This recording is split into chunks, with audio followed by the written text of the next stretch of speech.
Kabanata 71. It isn't that great of a plan, but our chances of killing Lincoln will be high. Tahimik na sabi ni Zephyr, habang ang kanyang mga labi ay kumikibot paitaas. Pagkatapos ay tahimik niyang sinabi sa lahat ng naruroon. Barbaric yan. Pahayag ng lahat, nagulat sa kalupitan ni Zephyr. Si Spout ang pinaka nagulat sa barbarismo ni Zephyr. Hey hey. Tumawa si Zephyr habang mas lalo niyang tinatakot ang mga pinadalhan niya ng tingin. Kinabukasan, isang party ang nakatayo sa harap ng Sungate. Zephyr Boy, sigurado ka bang gagana ito? Isang nag-aalalang ekspresyon ang lumitaw sa mukha ni Spout. Huwag kang mag-alala. Ginagarantiya ko ito. Sagot ni Zephyr na confident.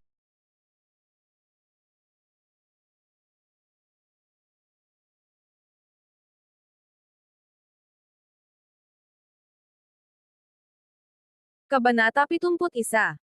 It isn't that great of a plan, but our chances of killing Lincoln will be high. Tahimik na sabi ni Zephyr, habang ang kanyang mga labi ay kumikibot paitaas. Pagkatapos ay tahimik niyang sinabi sa lahat ng naruroon. Barbaric yan. Pahayag ng lahat, nagulat sa kalupitan ni Zephyr. Si Spout ang pinaka nagulat sa barbarismo ni Zephyr. Hey hey. Tumawa si Zephyr habang mas lalo niyang tinatakot ang mga pinadalhan niya ng tingin. Kinabukasan, isang party ang nakatayo sa harap ng Sungate. Zephyr Boy, sigurado ka bang gagana ito? Isang nag-aalalang ekspresyon ang lumitaw sa mukha ni Spout. Huwag kang mag-alala. Ginagarantiya ko ito. Sagot ni Zephyr na confident na nakangiti. Habang nag-uusap sila, bumukas ang mga gate, tumambad sa kanila ang isang linya ng mga lalaki na dahan-daang lumapit.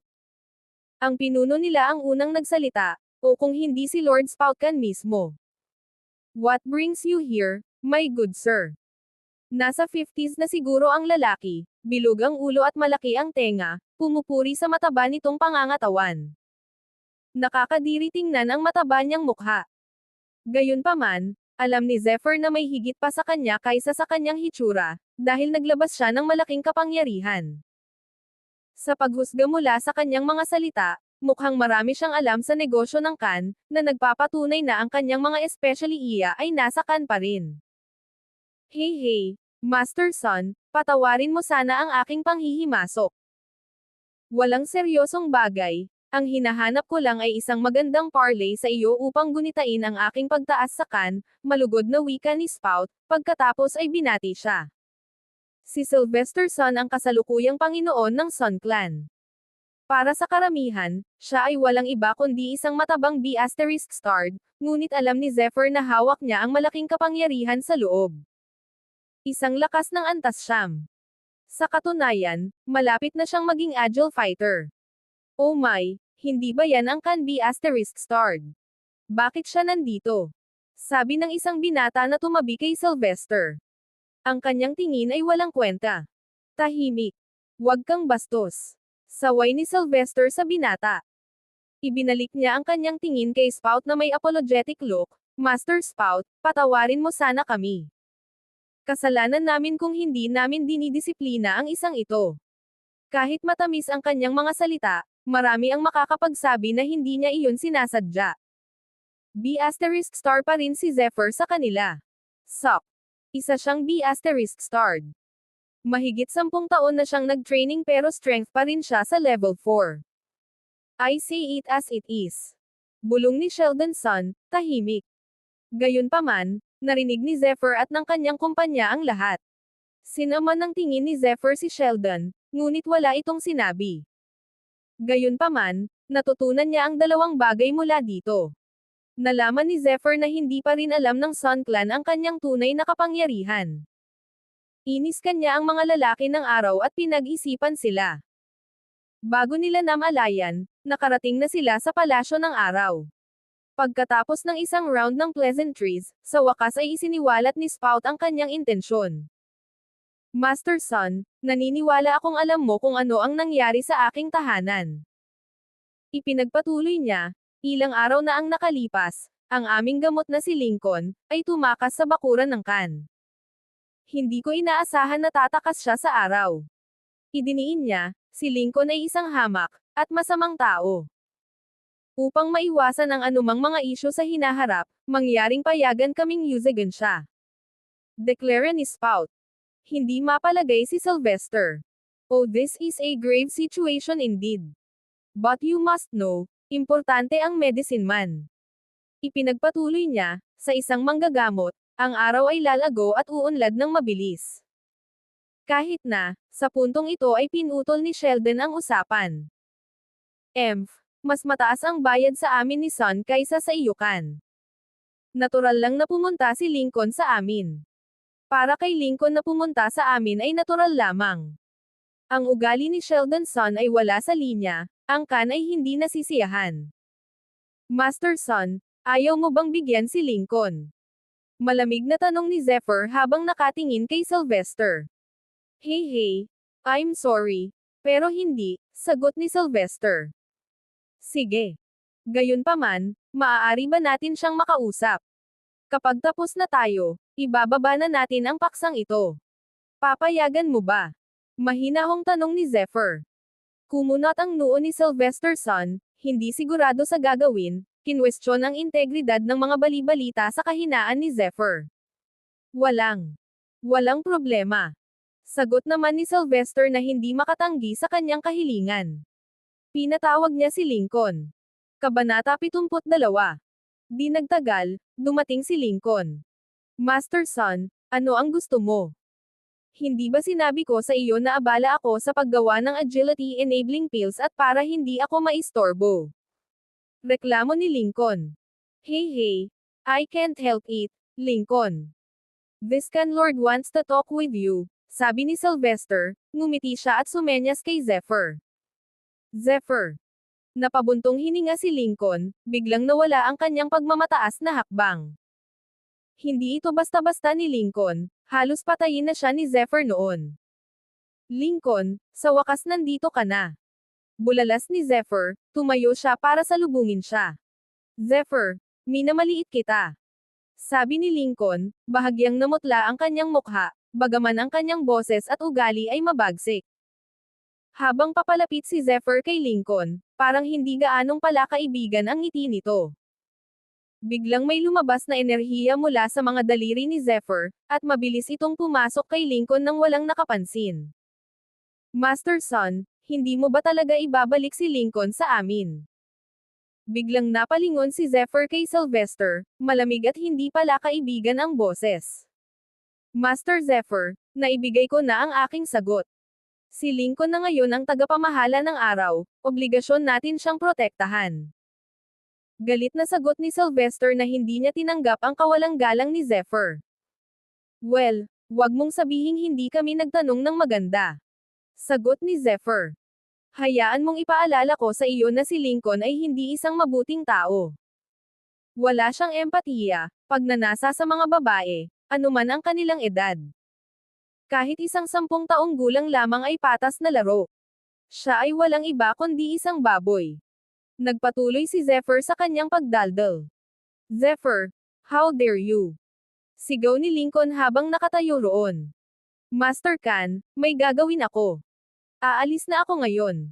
Sabi ni Sylvester, naghahanda ng paalisan ang sugo ng Kan. Kung ganoon, pakiusap, huwag mo kaming pigilan. Sabi ni Spout, napagmasdan ng kanyang mga mata ang ekspresyon ni Zephyr with that, the Kan took their leave. Well, paano nangyari? Tanong ni Spout pagkalabas nila ng Sun Grounds. Huwag mag-alala, ang lason ay sapat na makapangyarihan, si Lincoln ay magdurusa. Sabi ni Zephyr, at ngumiti siya ng malademonyo. Naaawa ako sa lalaking tumawid sa iyo. Ungol ni Spout, nanginginig sa kawalang interes ni Zephyr. Mga 200 years pa lang nasa Starlight ang Kan, they are nothing but a small can. How dare they demand things from US? Pathetic. Wika ni Sheldon habang komportableng nakaupo sa Grand Hall. Kabanata 73. Ano ang dapat kong gawin sa iyo? Bagamat ang Kan ay wala pa sa Starlight ng matagal, ang kanilang kapangyarihan ay hindi dapat maliitin. Ang kanilang kasaysayan ay mahiwaga. Mga 200 taon pa lang sila rito at malapit nang makahabol sa ating libu-libong taon ng pag-unlad. Hindi natin sila dapat basta-basta. Matigas na sabi ni Sylvester habang humihigop ng tsaa pagkatapos. Mr. at Master Son, kung hindi ko kailangan, aalis na ako ngayon, magalang na sabi ni Lincoln. Hindi siya nasisiyahang yumuko ng napakababa ngunit anong pagpipilian ang mayroon siya. Hindi na siya maaaring maging walang kabuluhan tulad ng ginawa niya sa Khan.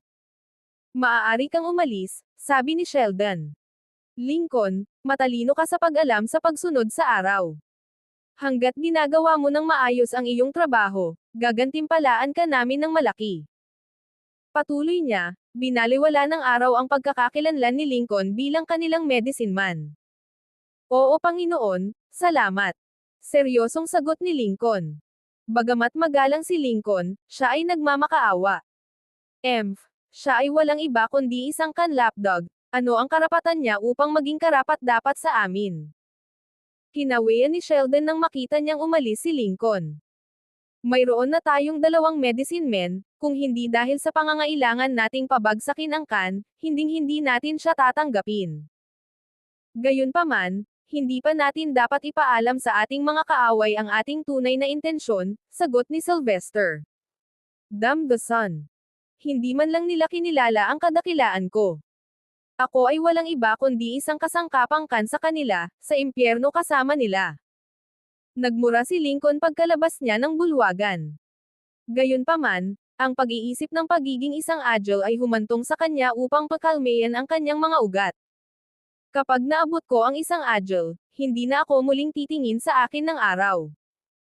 Mag-iimpake na lang ako at aalis, sapat na ang lakas ko at ang kakayahan ko para madala ako kahit saan. Napaisip si Lincoln. Sa sobrang abala niya sa pag-iisip tungkol sa kanyang hinaharap, hindi napansin ni Lincoln ang isang lalaki na lumabas sa kanyang silid. Mabilis ang banggaan nilang dalawa.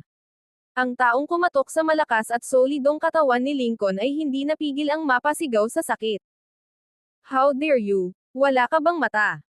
Oh, ikaw. Mabilis na nagbago ang tono ni Lincoln gaya ng kanyang sinabi. Sa kanyang harapan ay nakatayo ang isang halos 25 taong gulang na babae na may magagandang balahibo at magagandang hugis. Ang kanyang mabilog na mga mata ay kumikinang sa paningin ni Lincoln, ngunit hindi ipinagkanulo ang kapanahunan ng kanyang mga katangiang pambabae. Kaya lang, ang pakiramdam ng inis mula sa pagkakabangga ay mabilis na nagpakalma sa kanyang bigong isipan. Kilala ni Lincoln ang babaeng nauna sa kanya, dahil asawa siya ni Sheldon, Renesmee. Siya ang paborito ni Sheldon. Bagamat si Lincoln ay isang malubog na tao, hindi siya maglakas loob na ay patong ang kanyang mga kamay sa kanya, ito ay dahil kailangan pa rin niya ang proteksyon ng araw. Gayunpaman, gusto pa rin siya ni Lincoln. Gusto niya siya. Master Lincoln, I am so sorry, are you okay? Kabanata 74. Nang sinalubong siya ng nagniningas na titig ni Lincoln, hindi napigilan ni Renesmee na mataranta, kaya't likas niyang tinanong siya. Ang kanyang boses ay kasing makinis at malasotla, ang isipan ni Lincoln ay nagiging ulap. Napakaganda niya, kailangan ko siya. Naisip ni Lincoln, hindi. Hindi ko dapat. Hinding-hindi ako mapapatawad ng araw. Agad niyang inalis ang iniisip. Ayos lang ako. Sagot niya, naramdaman niyang umakyat ang kanyang mga hangarin sa isang breakpoint. Anong wala? Bakit hindi ko mapigilan ang sarili ko? Gulong-gulo ang isip ni Lincoln, hindi na niya kayang pigilan. Inabot ni Lincoln, at hinawakan si Renesmee. Master Lincoln. Anong ginagawa mo? Bitawan mo ako. Napasigaw si Renesmee, hindi makawala sa pagkakahawak niya. Hahaha, walang darating para iligtas ka. Sinong nang ahas na pigilan ako? Ako si Lincoln. Hindi na kalmado ang tono niya, ang gusto niya noon ay ang babaeng ito. Niyakap niya ng mahigpit si Renesmee, bago siya pumasok sa kwarto nito. Lincoln, let go. You be ****. Sheldon would never. Unti-unting nawala ang mga tunog ng kanyang pagpupumiglas. Mahal ni Sheldon si Renesmee. Nang matapos siya sa kanyang trabaho ay dumiretso siya sa kanyang silid.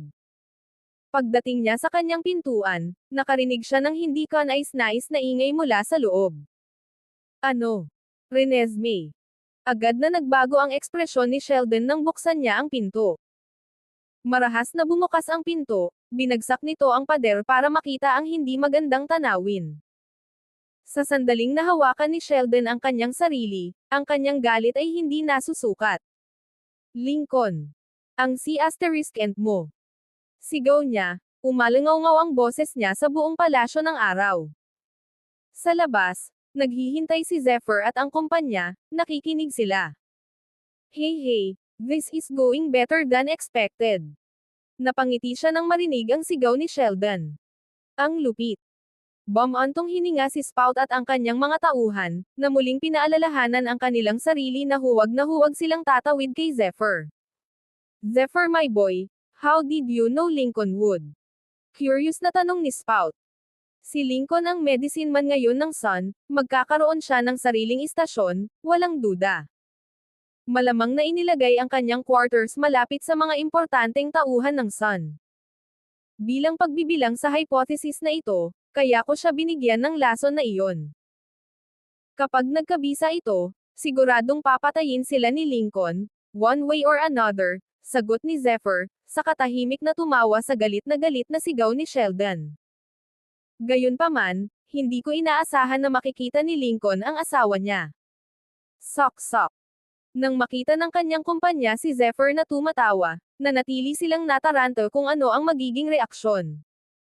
Lumipas ang araw, at ang lungsod ng Starlight ay nagliyab sa mga nakakahiyang balita. Kabanata 75. Narinig mo ba? Iniwan ni Lincoln ang can. May nagsalita, na parang nauna silang nakatanggap ng balita.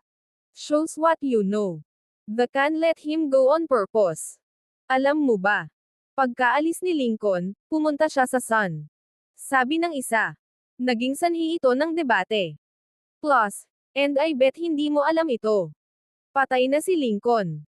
Sabi ng lalaki, sumilay ang ngiti sa kanyang mukha. Paano ito posible? Sino ang pumatay kay Lincoln? Si Can ba? May nagtanong, hindi. Alinsunod dito, si Lincoln ay isang malubog na tao, kahit na siya ay naglakas loob na kunin ang asawa ni Sheldon. Sila mismo ang nahuli ni Sheldon na gumagawa nito. Sagot ng lalaki. Yung H2.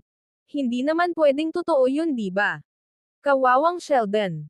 Ang ganitong balita, mabilis na kumalat sa buong Starlight.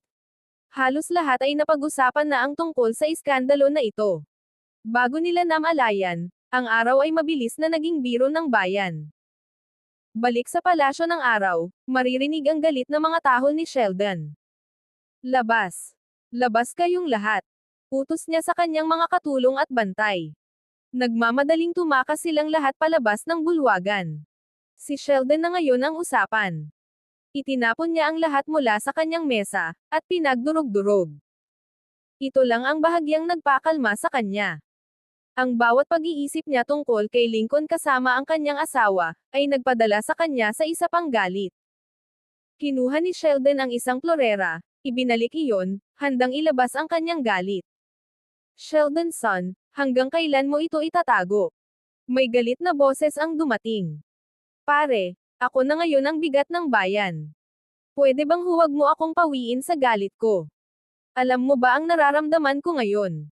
Galit na sagot ni Sheldon. Nang marinig ito, labis na umasim ang ekspresyon ni Sylvester, hindi na ang kanyang mataba na mukha ang malugod na tinatanggap at mainit. Ang iskandalo na ito ay labis na nagpahiya sa araw. Sa tingin mo ba ikaw lang ang naghihirap ngayon? Sabi ni Sylvester, hayaan mong sabihin ko sa iyo ngayon na hindi ito ganoon ka-simple.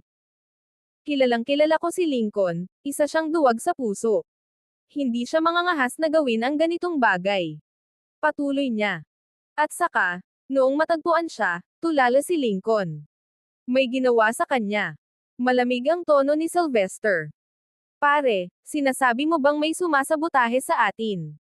Sinong maglalakas loob na gumawa ng ganoon sa buong Starlight? Tanong ni Sheldon. Dapat itong si Can. Alam nilang hindi natin isusuko si Lincoln, kaya nila ginawa ito. I doubt it was just a spree US, pagtatapos ni Sylvester. Para mawala ang isip ni Lincoln sa ganoong paraan, ito ay dapat na gawain ng Khan. Tiyak na gusto nilang maghayganti kay Lincoln. Ang pagpapahiya sa amin ay isang nakakanganyong epekto lamang. Tumigas ang ekspresyon ni Sylvester. Kung narito si Zephyr at ang kanyang sugo, tiyak na magugulat sila sa pagbabawas ng Sun Lord.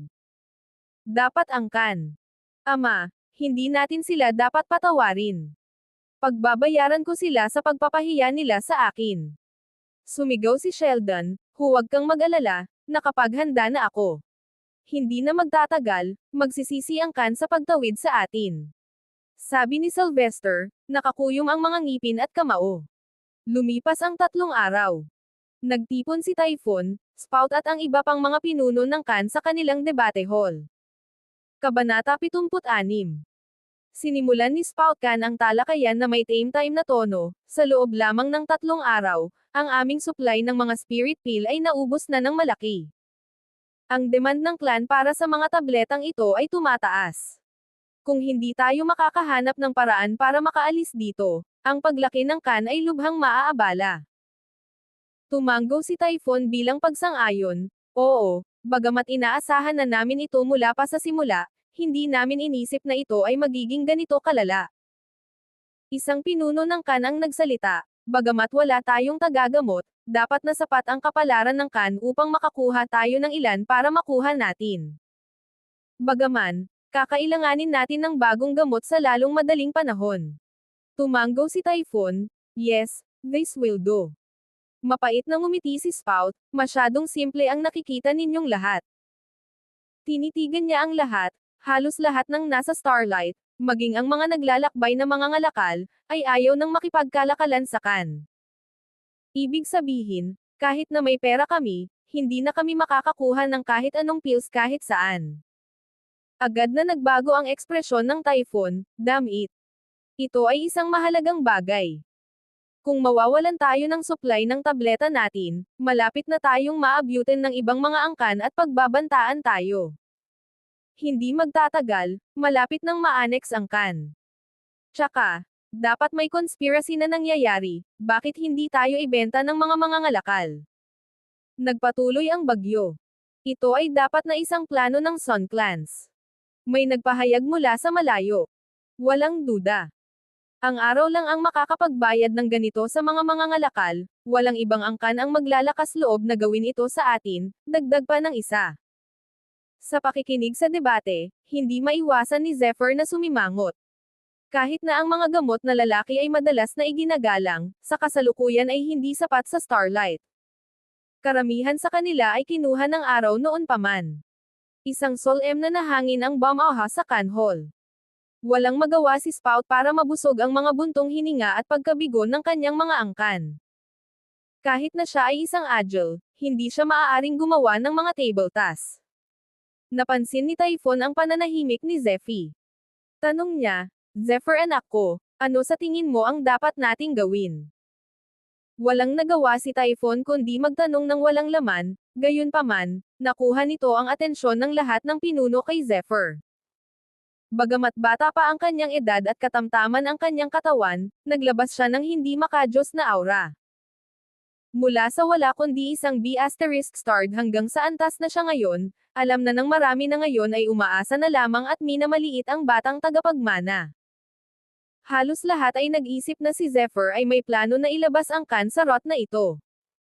Napangiti na lang si Zephyr, naiintindihan ko na mahirap itong sitwasyon, aniya. Oh. Ikaw din ha. Ang mga pinuno ng Khan ay bomb-antong hininga, bahagyang nabigo. Alam nila na ito ay isang mahirap na sitwasyon, ang mga medicine men ay isang pambihira pagkatapos ng lahat. At saka, gaano man kalakas si Zephyr sa kanila, hindi siya makakagawa ng mga table tasks o makakapag-imbita ng isang medicine man. Gayunpaman, may napagtanto si Spout sa sagot ni Zephyr. Sinabi niya na ito ay isang mahirap na sitwasyon, hindi isang imposible, ibig sabihin, mayroong kahit isang solusyon, kahit saan. He let out a hopeful expression, and asked Zephyr another question, Zephyr boy, you have a solution, di ba? Iniskan ni Zephyr ang mga tao, at tumango, oo, kahit medyo magulo. It's something at least. Nang marinig ito, nakaramdam ng pagkagulat ang mga pinuno ng Khan, mayroon nga bang solusyon si Zephyr? Ang ibang mga angkan, at ang mga mangangalakal na hindi makikipagkalakalan sa amin ay hindi karapat-dapat sa aming pansin. Pagsisisihan nila ito sa madaling panahon. Ang hinihiling ko lang ay magkaroon ng halos 2 araw, at magagawa kong lutesin ang isyo ng supply ng Khan. Guro, hindi ito maliit na bagay. Kasama dito ang kinabukasan ng Khan. Sigurado ka bang kakayanin mo ito? Tanong ng ilang pinuno ng Khan, kinu-question nila ang kakayahan ni Zephyr. Kabanata 77. Siyempre confident ako. Marunong akong gumawa ng pills. Nakangiting sabi ni Zephyr. Sa pangungusap na iyon, nanlaki ang mga mata ng lahat ng naroroon, hindi makapaniwala sa narinig. Ang ilang mga pinuno ay hinayaan pa ang kanilang mga lakas na dumaloy sa isang hindi makontrol na pagsabog. Zephyr boy, totoo ba ito? Makakagawa ka ng pills. Sigaw ni Typhoon, hindi na napigilan ang sarili na tumayo habang nagtatanong. Oo. Kung spirit pills lang ang kailangan natin, I believe I can make that happen easily, confident na sabi ni Zephyr. Paano ito posible? Ang paggawa ng Pildores ay isang binabantayang sining, isang lihim na kasanayan. Kakailanganin mo rin ang isang tiyak na antas ng kapangyarihan at kadalubhasaan. Wala ka pang kilala na sino mang tao sa medisina, hindi kailanman natuto mula sa kahit kanino, paano mo malalaman kung paano gumawa ng gayong mga table tasks? Tanong ni Spout na nagdududa kung ito ba ang Zephyr na kilala niya noon. Paggawa lang ng tableta. Sabi ni Zephyr habang hinihipan niya ang isang raspberry. Halos lahat ay napalingon sa likuran ni Zephyr, ang kanilang mga mukha ay nabaluktot sa hindi makapaniwala, inggit, pagkalito sa pagtataka, at sa pagkamangha. Hindi sila makapaniwala na iinuman ni Zephyr ang paggawa ng tableta ng ganoon kadali. Ang maging isang medicine man sa Starlight ay halos imposible. Higit pa rito, kailangan ng Khan na umasa sa mood ni Lincoln para sa kanyang tableta, at dito si Zephyr ay nanunuya sa pag-iisip ng paggawa ng tableta. Bullsh**ting ba siya? Nang makita ang gulat at kaina-hinalang mukha ng lahat ng nasa paligid, hindi pinansin ni Zephyr. Siya ay may mas mahusay na produkto kaysa sa mga spirit pills balance pills. Pagkatapos ng lahat, ang mga table tasks sa balanse ay hindi na sa loob ng 7 taon. Kung gagawa ng ilan ngayon si Zephyr, hindi lamang ito lubos na makikinabang sa Khan, ito rin ay magpapasigla sa Starlight. Ang pinakamagandang bahagi ay ang mga halamang gamot na kailangan upang gumawa ng mga bayarin sa balanse ay hindi gaanong naiiba sa mga sangkap para sa mga spirit pill, sa katunayan, ang kailangan nito ay mas mababa kaysa doon. Anuman ang bahagyang mas mahal na halaga nito, marami ang dadagsa upang makuha ang kanilang mga kamay sa kanila. Gayunpaman, alam ni Zephyr na panatilihin itong malapit sa kanyang sarili. Kung papayagan niya ang Khan na ibenta ang mga tabletang ito, hindi lamang ang araw ang magiging kaaway nila, maraming mga dakilang paksayon mula sa Starlight ang gagawing kalaban nila ang Khan. Ibig sabihin, ang Khan ay nasa mas malaking kanal. Sa makatuwid, nagpasya si Zephyr na humingi ng tulong sa kumpanya ng Skyfall. Ang kumpanya ng Skyfall ay isang malaking organisasyon, kasama ang Skyfall Conglomerate na sumuporta sa kanila.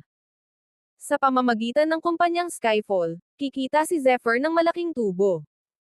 Sa mundong ito, ako lang ang nakakaalam kung paano gumawa ng mga balance pills. Siguradong gagana sa akin ang Skyfall dito. Pinili ni Zephyr ang Skyfall dahil lamang sa Skyfall Conglomerate, isang maliit na Reg Along dinala ni Zephyr mula sa kanyang nakaraang buhay. Kabanata 78. Sa Skyfall Building, magiliw at magalang na sinalubong ni Alfred si Zephyr, ang kanyang karanasan sa mga bagay na ito ay ipinakita sa pamamagitan ng kanyang macelan at sadyang pagkilos. Maya-maya, huminto sila sa labas ng isang kwarto. Mukhang espesyal ang kwartong ito dahil wala masyadong ibang kwarto sa paligid. Iniisip ni Zephyr kung pagmamay-ari ba ng manager ng kumpanya ang kwartong ito. My lady, iniharap ko sa iyo ang iyong hiniling. Bati ni Alfred na nakatayo sa labas ng kwarto. Pasok. Isang malambing na boses ang tumawag pagkaraan ng ilang sandali. Nanginginig ang determinasyon ni Zephyr nang marinig ang boses ng babaeng ito. Nakakakabigani ang boses ng babaeng ito. Walang normal na tao ang makakatiis, naisip ni Zephyr na pinipigilan ang sarili. Please my lord, enter, nakangiting sabi ni Alfred, binuksan niya ang pinto at sinenyasan si Zephyr na pumasok. Tumango si Zephyr, at walang pagdadalawang isip na pumasok sa kwarto. Agad na isinara ang pinto sa likod niya. Pumikit si Zephyr, dahan-daang inilibot ang kanyang paligid. Sa loob ng silid, ito ay mas malawak kaysa sa kanyang inaasahan. Engrandi rin ang ugali. Gayunpaman, ang mga kulay ng silid ay parang pribadong kwarto ng babae. Ang insenso ay sinunog sa malapit, na pinupuno ang silid ng isang kaaya-ayang amoy, na nagre-refresh sa lahat ng pumasok. Wow! Lavender insenso, naisip ni Zephyr. Ang insenso ng lavender ay isang pambihirang kalakal, kapag sinindihan, ang aroma na ibinubuhos nito ay magpapabate sa sinumang manlalaban. Bagaman medyo hinahangad, ito ay napakabihirang. Kahit na ang kan ay hindi makakuha ng kanilang mga kamay sa ilan.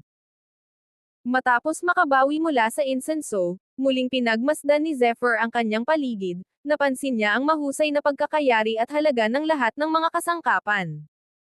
Alam ni Zephyr na mayaman ang Skyfall, ngunit hindi sa puntong maging ganito kayaman.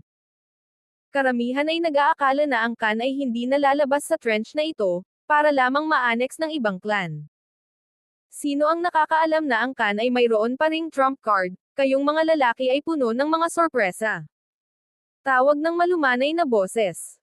Lumingon si Zephyr, sinalubong lang siya ng isang matikas na ginang na lumapit sa kanya. Napabuntong hininga na lamang si Zephyr sa kagandahan ng babaeng nasa harapan niya, pakiramdam niya ay bumibilis ang tibok ng puso niya. Hindi na niya napigilan ang sarili.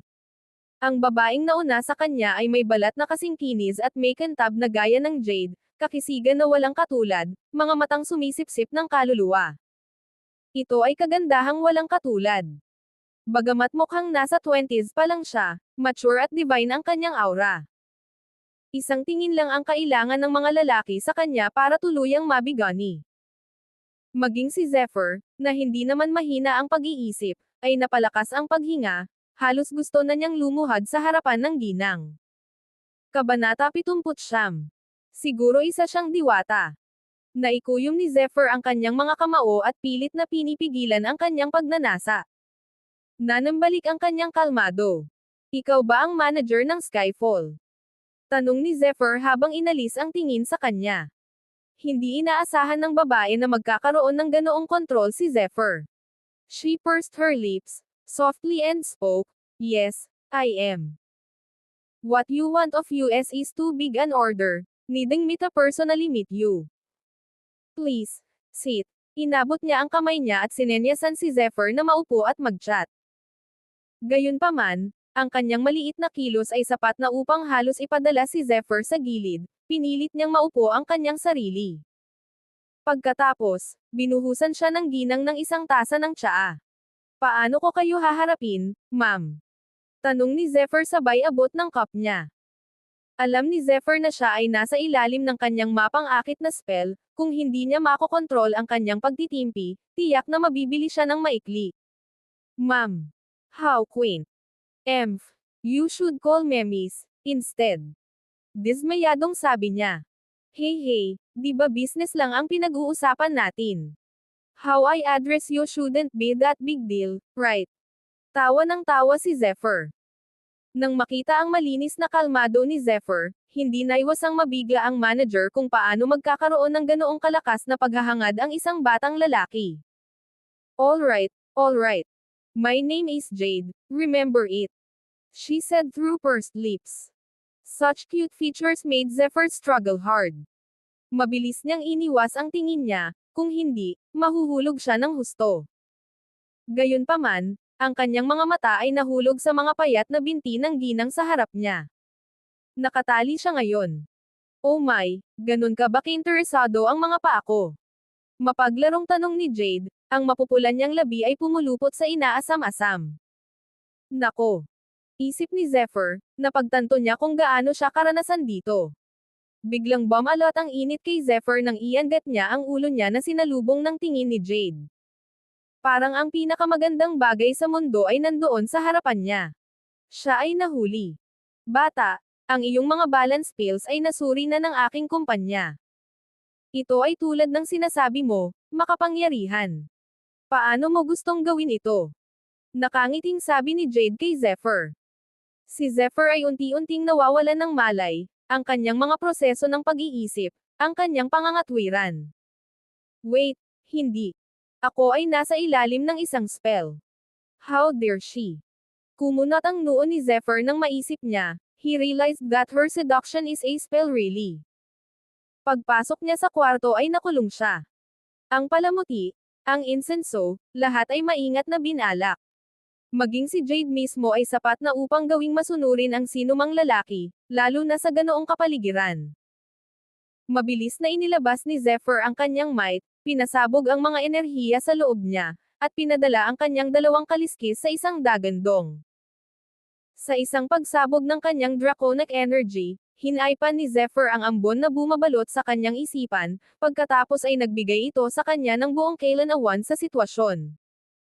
Kabanata 80.